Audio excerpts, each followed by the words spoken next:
بسم اللہ الرحمن الرحیم۔ ناظرین، آج ہم آپ کے ساتھ گڑ اور تلوں کا ایک ایسا انمول نسخہ شیئر کرنے والے ہیں جو آپ کی نس نس میں قوت اور انرجی بھر کے رکھ دے گا۔ کیلشیم کی کمی، ہڈیوں پٹھوں کی کمزوری، نظر، دماغ، حافظہ اور یادداشت کی کمزوری، پٹھوں کا کھنچاؤ، ہاتھ پاؤں ٹھنڈے رہنا یا ہاتھوں پیروں کا سون ہونا، نسوں کی کمزوری، جوڑوں پٹھوں کے درد، ٹانگوں پنڈلیوں میں ضعف اور کمزوری محسوس ہونا، جسمانی دردیں، ضعف باں کی شکایت اور کمر درد جیسے امراض میں یہ آپ کو بہت فائدہ دینے والا ہے۔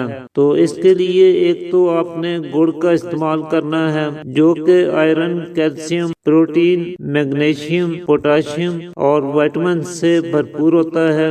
مردوں عورتوں دونوں کے لیے اس میں بڑے فائدے ہیں۔ یہ آپ کے نظام ہضم کو بہتر بناتا ہے، خون کو، جگر کو اور آنتوں کو صاف رکھتا ہے، سردی سے بچاتا ہے اور بدن کو فوری انرجی فراہم کرتا ہے۔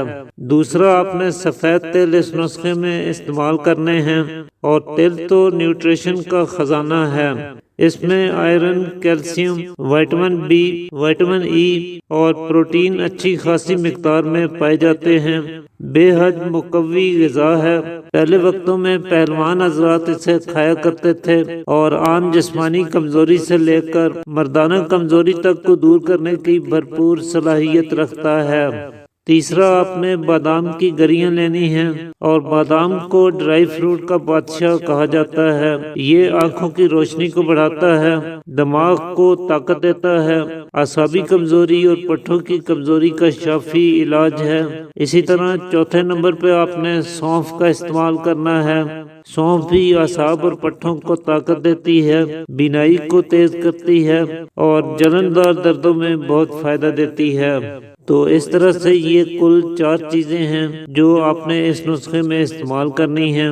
گڑ آپ 100 گرام لے لیجئے گا، لیکن یہ قدرے براؤن کلر کا ہونا چاہیے۔ زیادہ سفید گڑ کا استعمال آپ نے نہیں کرنا ہے۔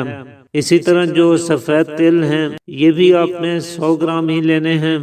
بادام کی گریاں 50 گرام اور سونف بھی 50 گرام ہی لے لیجئے گا۔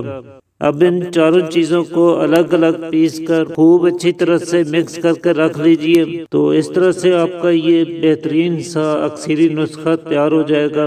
اس کا ذائقہ بہت ہی پیارا ہے، خوشبو بھی بہت پیاری ہے، آپ کا دل خوش ہو جائے گا۔ بس اس میں سے 2 چمچ صبح خالی پیٹ 1 کپ گرم دودھ کے ساتھ استعمال کریں۔ چاہیں تو 2 چمچ رات کو سونے سے پہلے بھی اسی طریقے سے استعمال کر سکتے ہیں۔ اسے کچھ دن متواتر استعمال کر کے دیکھیں، انشاءاللہ اس سے آپ کو خاطر خواہ فوائد دیکھنے کو ملیں گے۔